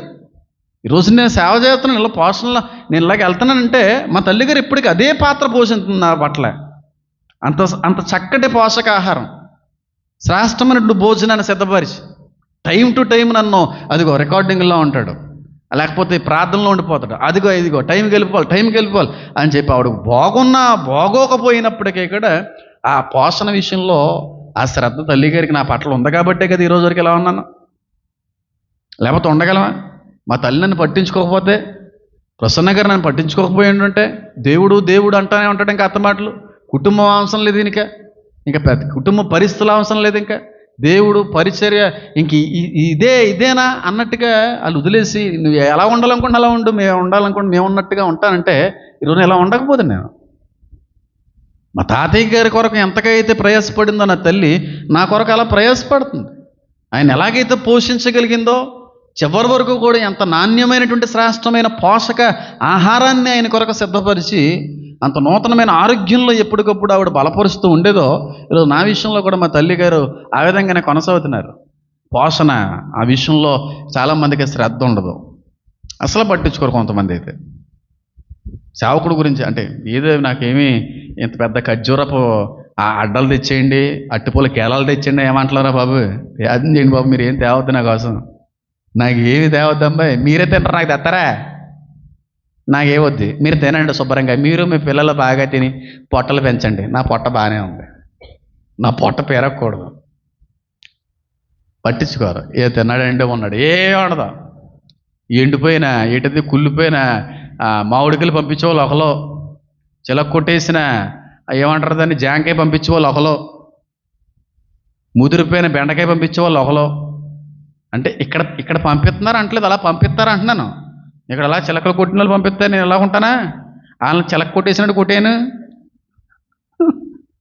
నేను అలాంటి కలపడుతున్నాడు అని చెప్పాను. నేను ముక్కు మీద అడిగేసి రకాన్ని నాకెవరు అంత ధైర్యం చేసి పంపించరు అని చెప్తున్నాను నేను.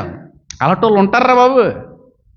ఎందుకు పనికిరాని 500కైతే 2 ముక్కలు అయిపోయింది, ఎందుకు పనిచేయదు? ఫాస్ట్ గారండి ఏం చేసుకోరా బాబు అది. నేను అలాంటి వాళ్ళు ఆ జీవితంలో చాలామంది కనపడ్డారండి బాబు. అలా ఉండకూడదు అంటున్నానమ్మా నేను. సేవకుడి యొక్క జీవితం బాగుంటేనే మన ఆత్మలు వర్ధిల్లుతాయి.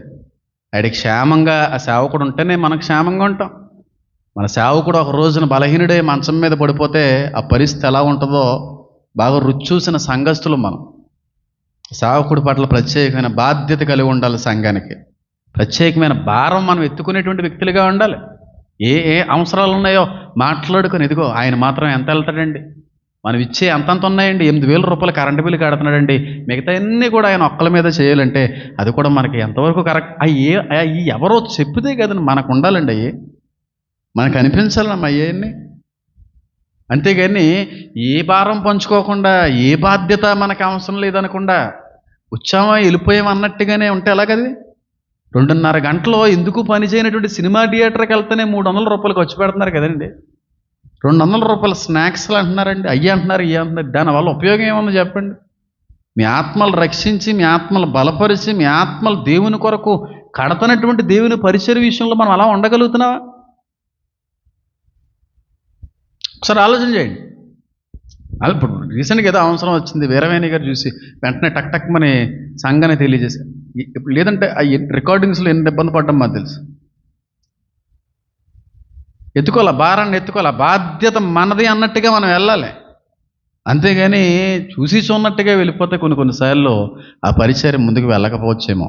నేను ఎప్పుడూ కూడా పరిచర్య లోకానికి దీవెనకరమైన మాదిరికరమైన రీతిలో మారాలన్నదే నా యొక్క ఆలోచన. ఎప్పుడు మారుతుందో లోకానికి దీవెనకరమైన మాదిరి అని ఎప్పుడు అనిపిస్తుందో చెప్పండి, ఎప్పుడు మారుతుందో చెప్పండి. సంఘం దీవించబడాలంటే అది ఎవరి చేతిలో ఉంటుంది? ఇప్పుడు చాలామంది లేని వాళ్ళకి చాలా చెయ్యాలని అనిపిస్తున్నాం, మనకి చేయగలుగుతున్నావా?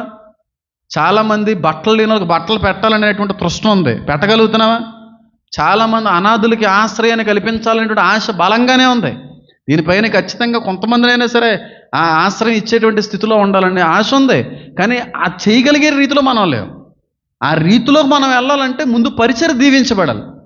పరిచర్య దీవించబడాలంటే పరిచర్య ముందు బలపరచాలి. సంఘస్థులుగా లోకానికి పరిచయం వాళ్ళ పరిచర్య అనేక మందికి ఈ పరిచర్య పైన ప్రత్యేకమైన దృష్టి కలిగేట్టుగా మనం దినదిన అభివృద్ధి చేసుకోవాలి. పరిచర్య ఆత్మీయతలో, పరిచర్యలో కూడా. అప్పుడు ప్రత్యేకమైన దృష్టి వస్తా, ఈ సంఘమా, ఈ పరిచర్య నిస్వార్థమైన పరిచర్య, ఇదిగో అది చేయాలి ఇది చేయాలని వచ్చినప్పుడు చాలా మనం చేయాలనుకునే బయట వారి ద్వారా దేవుడు చేయిస్తాడు. పరిచర్య అలాగే ఉండిపోతే ఎక్కడ దీవించబడుతుంది? మనం చేయగలుగుతున్నాం. ఇప్పుడు నేను ఒక్కడిని ఏదో చేసేస్తున్నాను, గొప్ప అని అనట్లేదండి. ఇప్పుడు ఒకరికి ఇద్దరికి ముగ్గురికి నేను ఏదో చూడగలుగుతున్నాను, ఏదో ఉన్న దాంట్లో ఇవ్వగలుగుతున్నాను అనుకోండి. ఇంకా ఎంతమంది ఉన్నారు అలాంటి? అంతమందిని చూడాలంటే నా ఒక్కడ వల్ల అవుతుంది. మీరందరూ చేయాలంటే పరిచర్య దీవించబడాలి. దాన్ని బట్టి వెనకాల వాళ్ళు కూడా ప్రోత్సహించేటువంటి వ్యక్తులుగా ఉండాలి. పరిచర్య డెవలప్ అవ్వాలి. అంతే. పరిచర్య డెవలప్ అవ్వడం, కనీసం పరిచర్య అవసరతలే పోయిన పట్టింపు లేకుండా ఉండిపోతే పరిచర్య ఎప్పుడు డెవలప్ అవుద్ది, ఎప్పుడు దీవించబడుతుంది? ఆలోచన చేయండి ఒకసారి. నేను మొన్న రీసెంట్గా ఒకరితో అన్నాను, దేని గురించో ఉద్యోగం కోసం ఏదో ఎక్కువగా ఆలోచన చేస్తూ ఉంటే, నా దగ్గర నేను పెట్టిందే తరబీదు చేయడానికి, నువ్వు ఎక్కడికైనా ఉద్యోగంలోకి వెళ్ళినా ఎవడో నిన్ను ఉంచడరా, అక్కడ మానేస్తావు, ఎందుకంటే పని వంకర పని ఇది, ఇక్కడ తరబీదు పొందుతున్నావు అంటుంటే, వీడికి పని నేర్పేటువంటి క్రమంలో నా పని నేను మర్చిపోతున్నాను. నేను అలాంటి వాళ్ళు కూడా ఉంటారు. బుర్ర పిచ్చకపోతుందో కొన్నిసార్లు, అయినా పట్టింపు లేకుండానే ఉన్నాను. కానీ ఒకరోజు అప్పుడు మాట్లాడాను, సంఘంలో 2-3 మాట్లాడాను. ఉద్యోగం దేవుడు ఆలస్యం చేస్తున్నాడంటే పరిచర్యలోని దేవుడు నీకు ఉద్యోగం ఇస్తాడే మరా? పరిచర్యను దీవించిన తర్వాత ప్రత్యేకమైన శాలరీని దేవుడు నీ కొరకు ఇచ్చేటువంటి రీతిలో పరిచర్యను దీవిస్తాడేమో. ఎక్కడికో ఉద్యోగం, ఎక్కడే ఉద్యోగం చేయొచ్చేమో. ఎన్ని పరిచర్లు లేవు, అదే సంఘానికి సంబంధించిన వ్యక్తులు ఉద్యోగాలు చేసేవాళ్ళు ఉన్నారమ్మా. ఆ కీబోర్డ్ ప్లేయర్కి అక్కడ ఉద్యోగం, అక్కడే జీతం, అక్కడ పాటలు పాడే వాళ్ళకి ప్రత్యేకమైనటువంటి వసతులు, ప్రత్యేకమైన శాలరీలు. ఇప్పుడు జరిగింది అది పరిచర్య దీవించబడిన తర్వాత. ఎంతమందికి ఉపాధి కలిగేటువంటి పరిస్థితులు వస్తాయి పరిచర్య దీవించబడతాయి? పాటలు పాడే వాళ్ళకి ప్రత్యేకమైన శాలరీ ఉంటుంది పెద్ద పెద్ద చర్చిల్లో.